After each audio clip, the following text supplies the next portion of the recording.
Hi and welcome to the Belfry. This is the 16th hole on the Brabazon Golf Course. My name is Chris Ryan, and in this video we've got a great drill that you can do which is going to hopefully help you generate a little bit more club head speed, which in turn is going to hopefully help you hit some longer drives. Now, just before we get into the video, my social media platforms are down in the corner of the screen about now, so if you don't already, please go ahead and follow me on those as well. So this is a drill which I picked up from an American golf coach called Joseph Mayo. Now, some of you may well know him from social media as Trackman Maestro, and I don't know whether this is a drill that he's come up with or whether he's taken this from somebody else, so I'm going to credit him, but apologies if this has come from somebody else. Joe was the person I saw it from, and I think this is a fantastic drill to get a golfer to really grasp the concept of what we're trying to do with the driver to generate some more speed in the club head. So we're really talking about what happens from sort of last parallel to the golf ball. So hopefully by the time we get this club to last parallel, the hands are going to be about over this right thigh.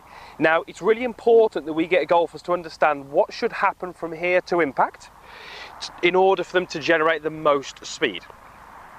And this really is what this drill is about. You'll notice that I've got an alignment stick in the ground here, and we're going to go through what that's for in a moment, but all you need for this drill is an alignment stick and you can get the right kind of feels. So if I just place my driver down for a moment,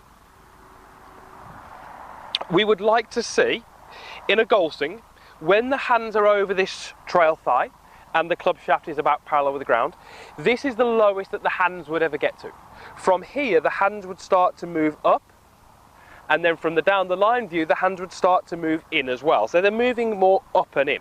Now, the reason the hands are moving up and in is due to what the body's doing, how the body's rotating, and how the hips are extending. You will often see lots of the longer hitters out there on tour will often have an impact either both feet off the ground or maybe one foot coming off the ground. And the reason for this is because they're applying a lot of force into the ground as they start down, and then they're using that vertical force to generate some upward thrust and some rotation, which is why those hands move in the way that they do. So here's what we're going to do in the drill. We're going to get you to take a normal sort of posture and setup where this alignment stick is over the inside of my right thigh, so you can see that there. Now what I'm going to do is I'm just going to take my normal grip and I'm going to try and hold that alignment stick. So I've got my normal hold on this alignment stick. Now what I'm going to try and do is I'm going to try and go as aggressive as I can into my follow through position. So I'm going to try and mimic what I would look like as I finish my golf swing. But because the alignment stick is actually in the ground, I'm going to need some push and some force upwards to remove that from the ground as I go through into my rotation. Now, the reason this works so well is because we need two things. We need some vertical force, we need some push, which is going to pull the alignment stick out the ground. But as well as that, we need some rotation to get into that follow through position that we know we want to be in that driver. So let me show you what that looks like. Take my normal sort of address, hold the alignment stick, and then from there I want to go relatively aggressively into my follow through position. And you can see how that looks there. It looks hopefully like I've just hit a drive. Now, if we do that again, what you'll hopefully start to see happening here is as I do this, I'm starting to extend my legs, straighten my legs, straighten or extend my pelvis, work towards extension as I rotate, and then go through into that finished position. Now, if I just do one more,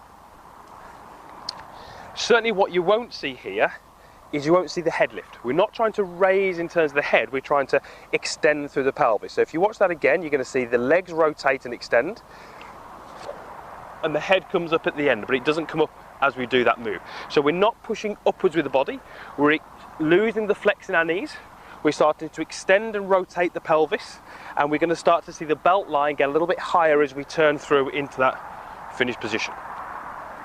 It's a fantastic drill to get the golfer to understand the concept of what we're trying to do through impact. So this really goes against the idea of those golfers who are trying to keep their heads down, they're trying to stay down over the ball. We often hear golfers say things like, I feel like I'm looking up too soon, I'm trying to keep my head down. If we can do those things, if we can try and stay down for longer and keep our head down, we really make it very difficult to do all the good things that we tend to see in the longer hitters or in the good golfers that we see. So first of all, what I generally do with golfers is get them to do that drill because for me it really gets them to grasp the concept. It's almost a bit of an eye-opener for them. It's a bit of a light bulb moment. They start to realise that they can use some of this force that they're generating in the dowsing to push away from the ground. That's going to help them with some rotational speed, and if we can do those things, we can generate some more clipper speed. So really, really simple drill.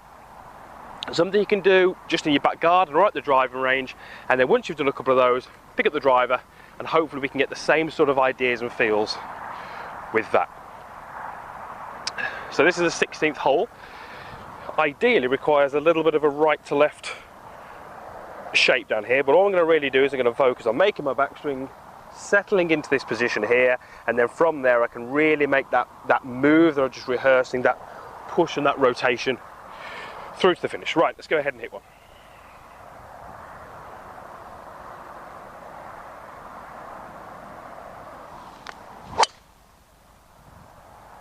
Okay, didn't quite turn over, but that's pretty straight down the middle. That's hopefully going to leave me a relatively short iron in. So, great drill. One from Trackman Maestro, Joe Mayo. Fantastic sort of bit of information for him. Really like that drill. Really find it gives me a lot of success when I use it with the students down at the academy. Give it a go and hopefully you'll hit some longer drives through a little bit more clubhead speed. Thanks for watching the video. Hopefully it helped. If it did help, click the like button. That really does help me. If you don't already, please subscribe. There is a link in the description box down below. Loads of videos on my channel and more being uploaded weekly. And last thing, if there's got any comments on this video or any videos you'd like me to film going forwards, post those in the box down below and I'll do my best to respond to as many as I can, and hopefully you might see your video on YouTube. Thanks again for watching, and hopefully we'll see you again soon.